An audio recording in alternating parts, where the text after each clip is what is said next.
And with us now, the House Republican leader, John Boehner. Mr. Boehner, I know you want to get right in the middle of this. Do you have any thoughts on any of what you just heard? I'm the Republican leader in the U.S. House, and I try to stay out of the business of the United States Senate, so I wish them their best. But you have no advice? I have no advice. All right. I had a feeling you were going to say that. Let's talk about some of the other things that Senator Durbin talked about.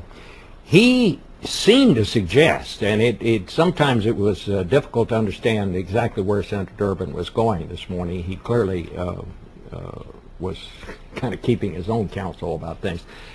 I had the impression that he was saying that the Senate may not be ready to repeal the Bush tax cuts on the rich, at least at this time.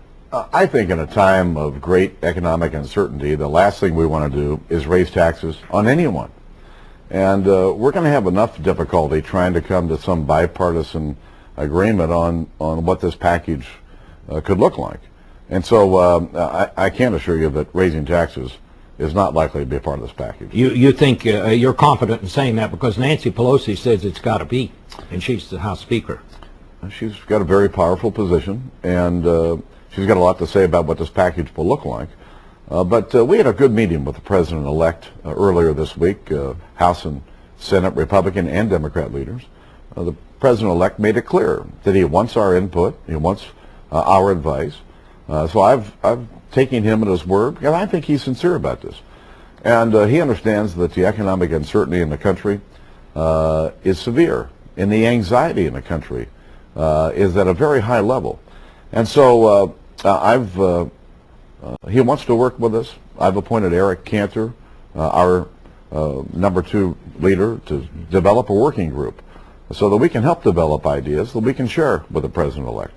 Well, you said you have a little problem. It's difficult to know what this package is going to look like. Certainly it's enormous. Now, Speaker Pelosi says she's going to keep you in session unless you get it done in early February before the congressional recess. Do you think it can get done by then? Should it get done by then? I think it needs to be finished in the Congress and on the President's desk as quickly as possible. The country needs it. American families and small businesses are suffering.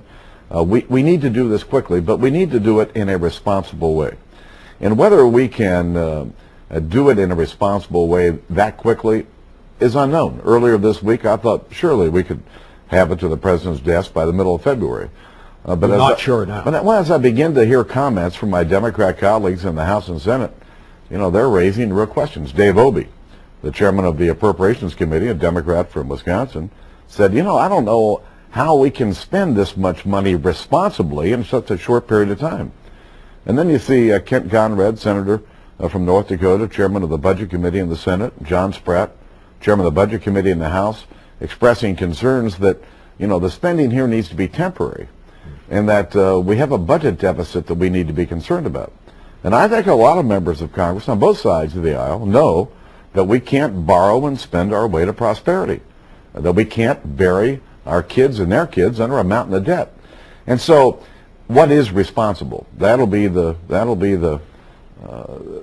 you'll hear a lot about in the coming weeks. Well, let me just ask you this. How do you think this package ought to look? Already we're seeing the Democrats, a lot of Democrats saying too many tax cuts in this thing. There needs to be some more spending, but maybe not the tax cuts, some of them anyway, that Barack Obama has outlined. What do you think key parts of this package that need to be? Well, I think clearly the most important part is allowing American families and small businesses to keep more of what they earn. If we allow them to keep more of what they earn, they're gonna spend it, they're gonna save it, they're gonna invest it, all of which is good for the economy, and it can begin immediately. We don't have to wait for some government program to work or some government check to show up. We can do it quickly. And so the bigger point here is what's going to be in the package. I don't know. I haven't seen it. No one's seen it. There's been a lot of talk around town, but nobody's really seen this package.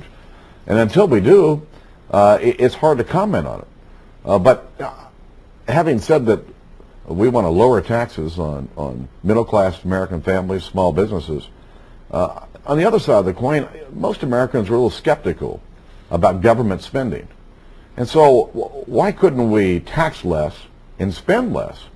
as we put this package together. It's not being talked about today.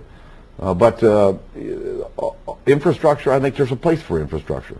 But what kind of infrastructure? Infrastructure to widen highways, to ease congestion for American families? Is it to build some buildings that are necessary? But if we're talking about beautification projects, or we're talking about bike paths, Americans are not going to look very kindly on this. Now, what about releasing the rest of these emergency funds, the $750 billion that the last Congress approved, the emergency funds, the so-called TARP program? Should the rest of that money be released? Is about $300 billion there. I don't think so. No. I don't think so. I voted for the economic rescue package. I clearly thought it was necessary. I've certainly raised a lot of concerns over the last several months about how it was spent. And the board that we set up in the Legend to oversee this came out with a report late last week that was highly critical of the Treasury Department and the way they've proceeded. And I think until there's a demonstrated need in our economy and a plan to address that need, I think it would be irresponsible for Congress to release the additional money. And I frankly think there are Democrats and Republicans alike who have great concerns about this. Do you think at this point there are the votes to keep those funds from being released? What will happen is that there's a bill that will move through Congress that was required under this bill, where Congress can pass a resolution of disapproval, but it's subject to be vetoed by the president. And so the president's going to have to hold a third of the Senate or a third of the House, have them in favor of this, if the money is going to be released. And at this point, I think that's going to be a pretty tough sell. All right. Mr. Boehner, thank you very much. We'll look forward to talking to you this year. There'll be a lot to talk about. There certainly will be. I'll be back in a moment.